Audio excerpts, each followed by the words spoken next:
Buenas tardes a todos. Soy Javier Peñapoza, vuestro profesor del ámbito científico-tecnológico de grado en ESO de nivel 2 y vengo a presentaros lo que sería la primera clase virtual de esta primera evaluación del curso de grado en ESO.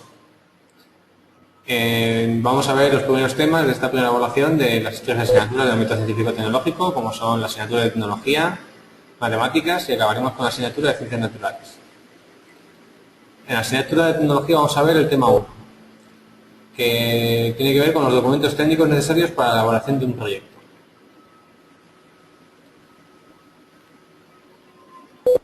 Las características de un proyecto tecnológico fundamentalmente son tres. La primera de ellas es que es un bien temporal, es decir, que tiene un comienzo y un final definido. En segundo lugar, que sus productos, servicios o resultados son únicos. Y en tercer lugar, que la elaboración es gradual, lo que significa que se va desarrollando paso a paso. Por otro lado, las partes especializadas o documentos del proyecto son tres. Por un lado están, en primer lugar, la memoria y sus anexos. En segundo lugar están los planos. Y en tercer lugar, el presupuesto. Las etapas de un proyecto tecnológico, por otro lado, son 5. La primera de ellas es el momento en el que surge la idea. O bien porque existen varias necesidades, o porque queremos mejorar las condiciones actuales, o queremos completar a otros proyectos anteriormente existentes. En segundo lugar, se identifica el problema a resolver. De esta forma se identificarán los fines y objetivos a realizar y los recursos, los medios e instrumentos de los que disponemos. En tercer lugar, se realiza la formulación o presentación de la memoria técnica, para lo cual se realiza una exposición por escrito de todo lo acordado. En cuarto lugar, se realiza una ejecución del proyecto. Para ello, se pone en práctica la planificación que se ha llevado a cabo anteriormente. Y por último, en quinto lugar, se lleva a cabo una evaluación, que es la etapa final en la que el proyecto es revisado y valorado.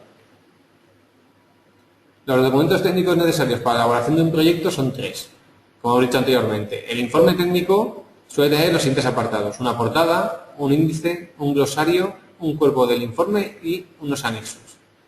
Los planos son una representación gráfica de los elementos del objeto a elaborar y las relaciones que existen entre ellos. Y, en tercer lugar, el presupuesto es una valoración económica del proyecto teniendo en cuenta tanto materias primas como la mano de obra, los materiales indirectos, los suministros, etc. Y debe ser completo, claro y conciso. ¿Otros elementos oportunos? Pues pudiera ser una memoria económica, unos estudios de mercado o una documentación legal. La memoria económica se suele realizar teniendo en cuenta otros factores que no se han incluido anteriormente en el presupuesto, como los costes de mantenimiento o los cargos por depreciación y amortización. En los estudios de mercado consisten en obtener información acerca de los consumidores y el producto y el mercado al que se va a dirigir dicho producto. Y respecto a la documentación legal, pues pueden ser, por ejemplo, documentos que se van a dirigir a la administración pública, como pueden ser licencias o pago de impuestos o tasas. Con eso ya damos por finalizada el tema 1 de la asignatura de tecnología de la primera evaluación y vamos a estudiar las matemáticas, que vamos a estudiar el tema 1, el tema 2 y el tema 3 de matemáticas de esta primera evaluación de nivel 2. El tema 1 son los números racionales, es decir, aquellos números fraccionarios. En segundo lugar, el tema 2 son los radicales sencillos, serán los números que están metidos dentro de unas raíces o bien cuadradas o bien cúbicas. Y en el tema 3 vamos a ver lo que son las operaciones combinadas. Empezamos con los números racionales, que como os he dicho son los que pueden representarse como una fracción, es decir, como el cociente de dos números. Se autodenominan con la letra Q e incluyen los números naturales y los enteros, es decir, los números no fraccionarios como el 1, el 2, el 3, o el menos 1, menos 2, menos 3. Los naturales son aquellos números positivos y negativos y que engloban a los enteros, que son única y exclusivamente los números positivos. Por lo tanto, los números racionales, por ejemplo, dos ejemplos, tres ejemplos, pueden ser pues, un tercio, dos quintos, cinco tercios. Es decir, toda expresión matemática que se puede expresar como la división de dos números enteros o naturales. En toda proporción, el producto de los medios es igual al producto de los extremos. Es decir, si tuviéramos dos expresiones de dos números racionales como son a partido por b y c partido por d, a multiplicado por d siempre tiene que ser igual a b multiplicado por c.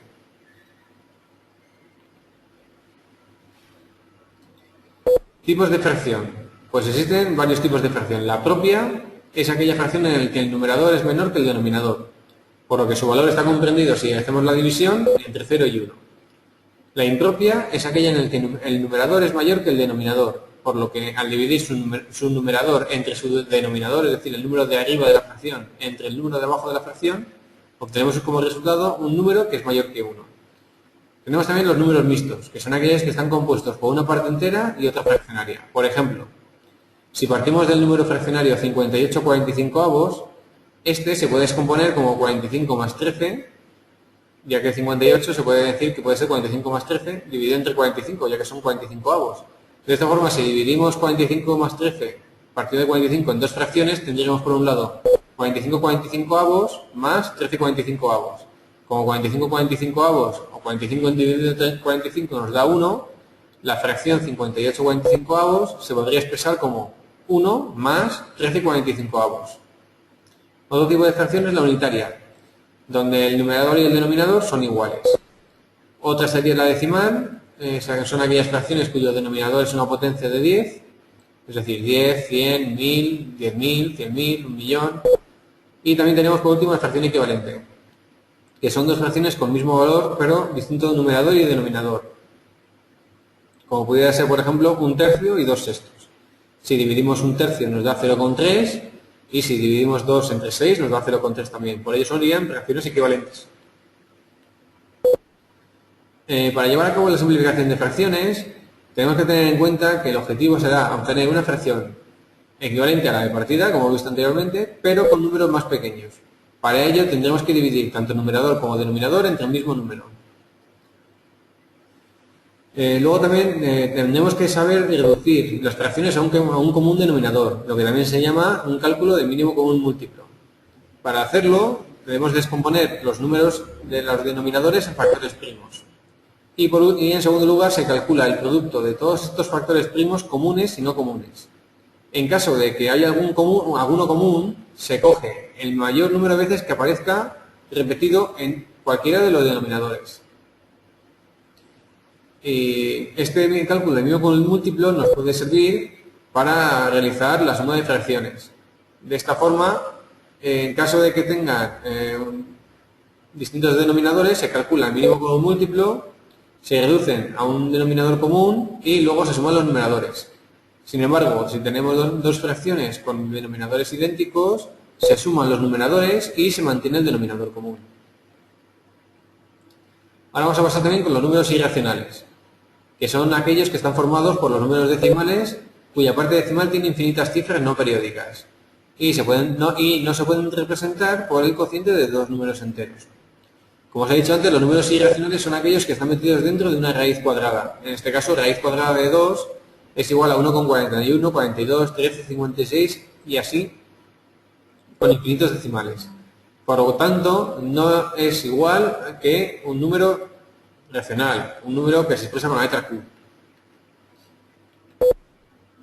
Los radicales sencillos son los que se engloban en el tema 2 y recordad que un radical pues, es una expresión más conocida comúnmente como raíz cuadrada siempre y cuando el índice de la raíz sea 2.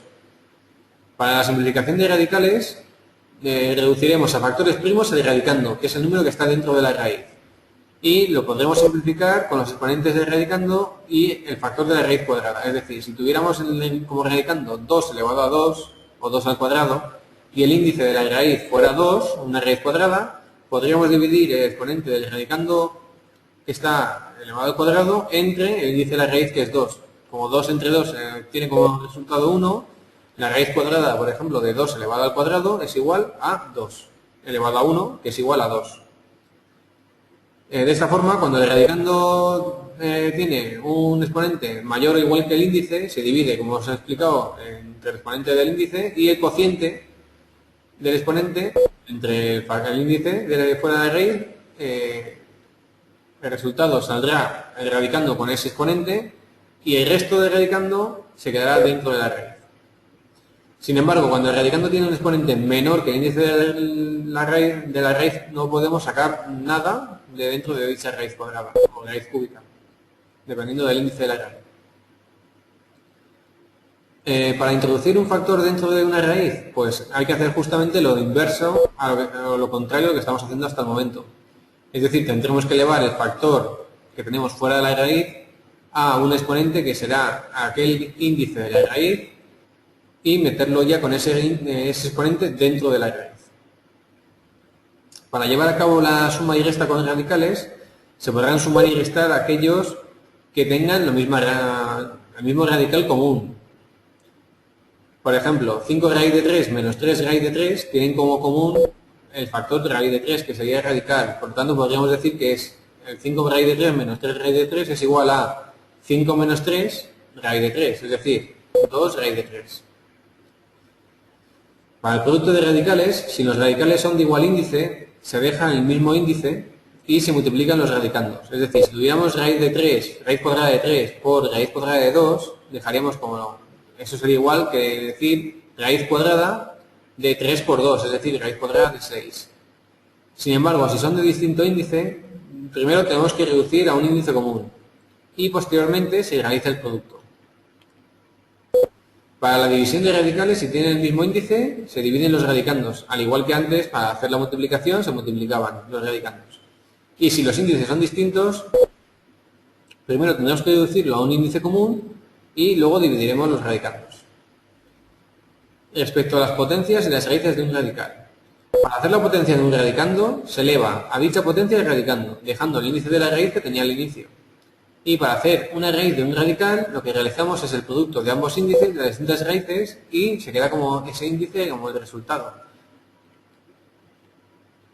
Y por último pasamos al tema 3, que son las operaciones combinadas, que son aquellas en las que pueden aparecer varias operaciones aritméticas para resolver en pasos sucesivos. Para realizar este tipo de ejercicios lo que tenemos que tener muy claro es poner la jerarquía de las operaciones. En primer lugar, deberemos de pasar a fracción los números mixtos y decimales. En segundo lugar, calcularemos las potencias y las raíces. En tercer lugar, efectuaremos las operaciones que aparecen dentro de paréntesis, como podrían ser corchetes o llaves o paréntesis, como he dicho la primera vez. En cuarto lugar, efectuaremos los productos y los cocientes, es decir, las multiplicaciones y divisiones. Y en quinto y último lugar, realizamos las sumas y restas. Es muy importante seguir este orden de la jerarquía para poder llegar al resultado correcto. En caso contrario de hacerlo así, pues podemos correr el riesgo de llegar a un resultado incorrecto. Por último, recordad que un signo negativo delante de un paréntesis, si deseamos quitar dicho paréntesis, cambia el signo a todos los términos que tiene dentro. Para realizar las operaciones sin paréntesis, primero realizamos las potencias por tener mayor prioridad. En segundo lugar, realizamos las multiplicaciones y divisiones, en el orden que las encontremos de izquierda a derecha, ya que las operaciones tienen la misma prioridad. Las multiplicaciones y divisiones tienen la misma prioridad. Podemos hacer primero las multiplicaciones y luego las divisiones, o primero las divisiones y luego las multiplicaciones de izquierda a derecha. Y por último, en tercer lugar, efectuamos las sumas y restas. En el caso de operar con paréntesis y corchetes, primero hay que hacer las potencias, los productos, las multiplicaciones y divisiones que están dentro de los paréntesis. Después, las sumas y restas que están dentro de los paréntesis. En tercer lugar, realizaremos las operaciones dentro de los corchetes. Y en cuarto y último lugar, multiplicaremos, sumaremos o restaremos una vez que ya hemos eliminado tanto paréntesis como corchetes. Y por último vamos a ver el tema 1 y el tema 2 de la asignatura de Ciencias Naturales. El tema 1 serán las estrategias del trabajo científico y el tema 2 la valoración de las aportaciones de las ciencias de la naturaleza. Respecto a las estrategias del trabajo científico, hay que decir que este tipo de trabajo son un trabajo planificado de antemano, con unos objetivos iniciales y se deben de obtener unas conclusiones al final. Se suelen usar para buscar soluciones a determinados fenómenos, se parte de unos conocimientos anteriormente existentes y tienen carácter cuantitativo, es decir, que toman un cierto número de medidas o cantidades, y cualitativo, es decir, que también son capaces de dar unas ciertas cualidades de un fenómeno. Al final se obtiene una serie de resultados y es común la existencia de equipos multidisciplinares dentro del trabajo científico, donde cada investigador se especializa en una disciplina y gracias a lo cual pueden llevar trabajos de investigación muy diversos. Las fases del protocolo del método científico son 5. El primero de ellos es la observación. Esta debe ser objetiva y se puede hacer de una forma directa o indirecta. En segundo lugar, existe la formulación de una o más hipótesis, para lo que hay que seguir una serie de pasos, como reunir información, compararla, dar posibles explicaciones de esa información que se ha recopilado, escoger una explicación más probable y formular una hipótesis. La experimentación será el tercero de los pasos. Con ella podremos confirmar si la hipótesis que hemos desarrollado en el apartado anterior es cierta o se puede demostrar que es falsa. En cuarto lugar, se lleva a cabo el análisis de los resultados obtenidos a través de tablas de datos o representaciones gráficas. Y en quinto y último lugar, se establece una o más conclusiones, describiendo un artículo o un informe. Las características de este informe es que debe ser objetivo y preciso y contiene varias partes, como una portada, un resumen, una introducción, el método y material utilizado, los resultados, las conclusiones, una bibliografía y los agradecimientos. Y respecto al tema 2, que es la valoración de aportaciones de las ciencias de la naturaleza, hay que tener en cuenta que cuando hablamos de ciencias de la naturaleza estamos hablando no solo de la biología, sino también de la física, la química y las matemáticas. Y existen dos tipos de investigación básica, o sea, fundamentales. Por un lado estaría la básica, que consiste en conocer el porqué de las cosas, y por otro lado la investigación aplicada, que consiste en la utilización de conocimientos para aplicarlos en provecho de la sociedad. Las aportaciones de las ciencias pues pueden ser varias. Por ejemplo, en el campo de la biología se usan mucho para los estudios de genética o campo de la salud. En la química, pues para el ámbito de la industria y el desarrollo de nuevos materiales. Y la física, pues en el ámbito de la tecnología o la fabricación de vehículos. Y este tipo de trabajos pueden permitir un desarrollo sostenible, ya que, como todos sabemos, disponemos de unos recursos naturales limitados. Para ello hay que cumplir una serie de condiciones. Ningún recurso debe ser utilizado a un ritmo superior al de su generación. Ningún contaminante se puede producir a un ritmo superior al que puede ser reciclado y ningún recurso no renovable deberá aprovecharse a una mayor velocidad de la necesaria para poder sustituirlo. Con esto doy por finalizada esta clase virtual de nivel 2, esta primera clase virtual de nivel 2 del ámbito científico-tecnológico. Espero que os haya servido de ayuda para entender los primeros conceptos de esta primera evaluación y espero que podamos vernos por aquí en las próximas clases virtuales que, como todos sabéis, pues serán para nivel 2 todos los jueves a eso de las 6 de la tarde. Un saludo y buena semana.